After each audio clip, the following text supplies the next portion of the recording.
Okay, so we just got in the Weston Arrow saw. It's the 5,000 RPM model. You're going to have a shield that comes in the packet, 2 arrow rollers for smooth operation, and then you're going to have a, there it is, the end for the knock, so you'll know how far you're measuring it. It also comes with a 34-inch ruler that's adhesive on the back.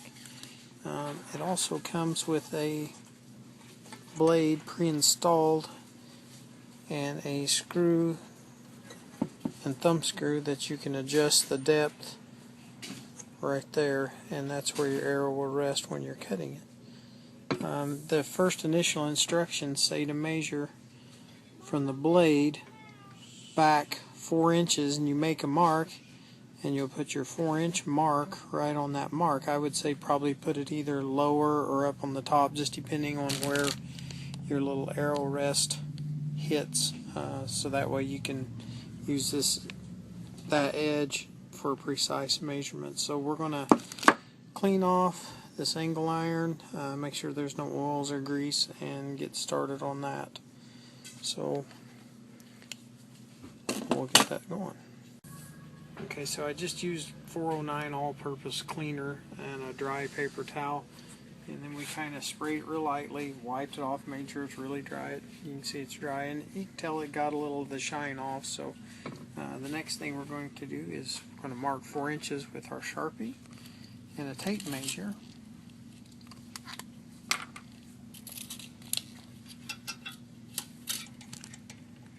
From the blade according to their recommendations.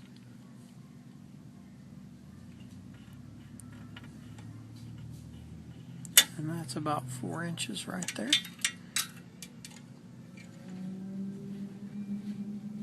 Okay, and we'll go on to the next step. Okay, and per Weston's instructions, you're just going to want to peel the tape up just a little bit so you're not trying to stick the whole thing at once. So if you bend that part away, it'll separate a little easier. So we're just going to come back a couple inches and kind of fold that under, and we're going to try and stay, I think, right along with that edge right there. That'll give you a little bit of a straight edge. I don't know if you can see my mark, but I've made it with black magic markers, so it's probably kind of hard to see. So we're just going to find 4 inches, which is right there.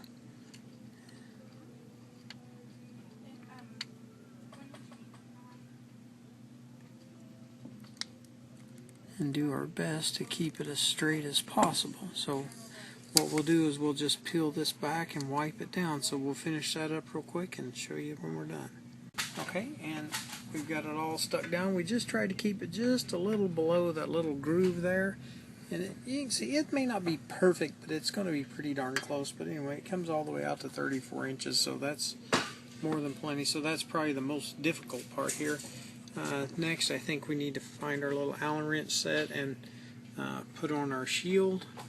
It actually comes with tools, so you don't actually have to go dig that around. But anyway, just be sure you follow the label directions in the manual, and it'll tell you everything you need to do, and nothing too difficult there. So we'll get on to the next part. This bolt right here, after you take this cover off with the little wing nut, it just screws loose and the shield comes off.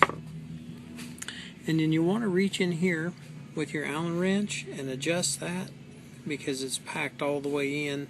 I'm sure it makes it easier to ship, but you'll want to loosen that up and slide back right here so that you don't have quite so much blade and it doesn't make a diagonal cut on your arrow. You can see all that depth in there. That's quite a bit. So we'll find the right Allen wrench and adjust it out for you real quick. Okay, of the Allen wrenches that came packed with the Weston Arrow saw, it's the biggest one, but you just put it in there and you just loosen it up.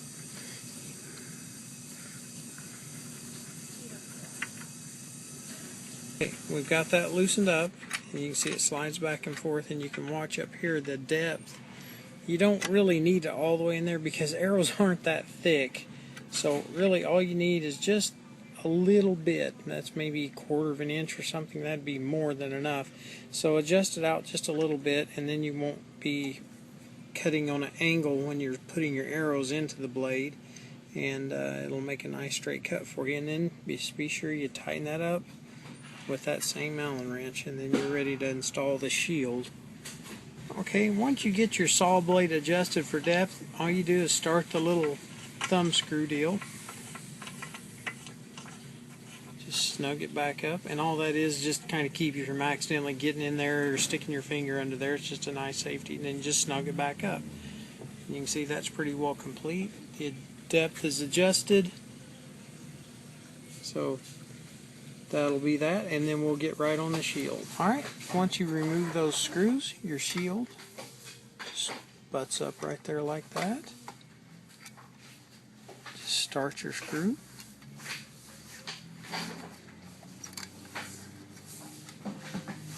And considering this is plastic, I would not over tighten it, and be sure you don't tighten it too much so you can adjust to make your holes fit. So we'll get the rest of it bolted on. And you can see there, that's a nice safety feature because you can't get to it except for right through there. So you can put your arrow in there and swing into it. Alright, we've pretty well gotten everything from the shield to the depth of the blade and the measuring rule installed. If you want to mount it to a bench, there are a couple of bolt holes right there. And right there, you can put probably about a 3/16 bolt or something like that through there, and mount it securely to any bench. This is a really nice feature. It comes with a couple of rollers, and they just mount on the back of the L bracket, and you can set your arrow on top after you get it built with your broadhead or your field point, and you can spin it, and you can watch the end, and you can see if it's got a wobble or anything, so you can make adjustments. So rather than have to also go out buy a separate arrow spinner, you've got one built in. So you don't really need to leave these on here when you're cutting arrows, but that's a very nice little tool to have with this. So mounting your knock end, it's just got a thumb screw, and you twist that loose, and it's got a notch, and the notch just slides over the back, and then you just snug that up. You'll have to work with that a little bit to make sure it doesn't roll on you a little bit, but no more pressure than you're putting on it. Then your arrow slides right up in through there like that, and your nock fits down in this receiver like that.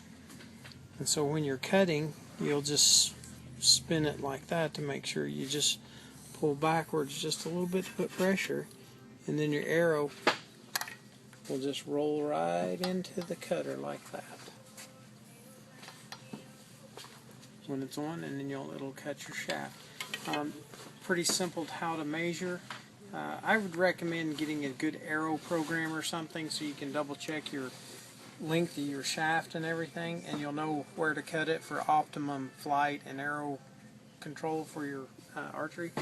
And so pretty simple, you just adjust that, and so you want it 28 inches, you just move it up to 28 inches, just depending on what your arrow program recommends. But some people like to cut it to where it fits in front of their riser to keep the broadhead away from your fingers. So if you know what that measurement is, there you go. You can just put it to wherever you want it, all the way out to 34 inches.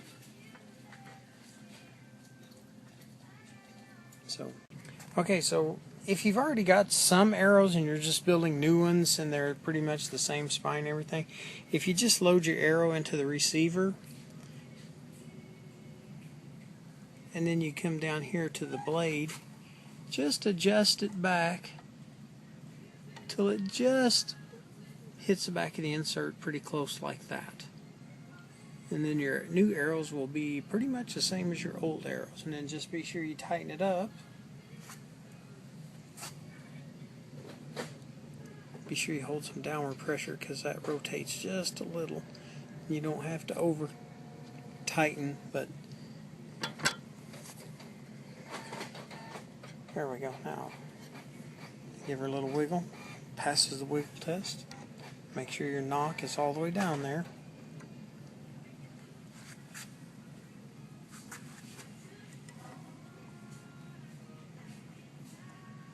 And see, that moved on us just a little bit.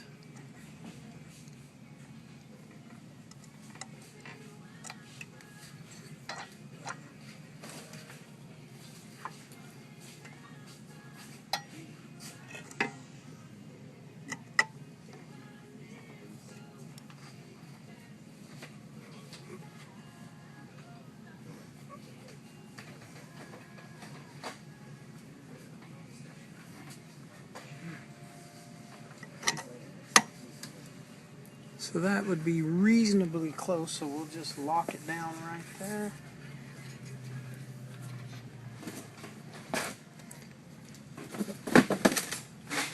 So this comes with a little on-off switch right on the cord. It's not a very long cord. Normally you're probably pretty close to the wall, but you're just going to want to turn it on. Like make sure everybody's hands and everything are clear, and we'll try to show the best we can. The arrow being cut, so hang on just a minute.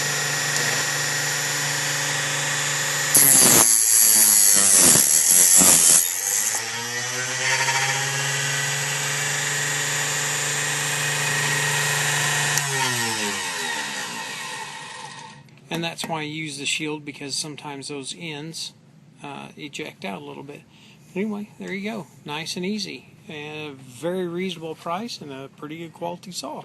So just don't dive in too fast, but there you go. Makes a nice good cut for a reasonable price. So if you want to build your own arrows, you're a long ways to it right now.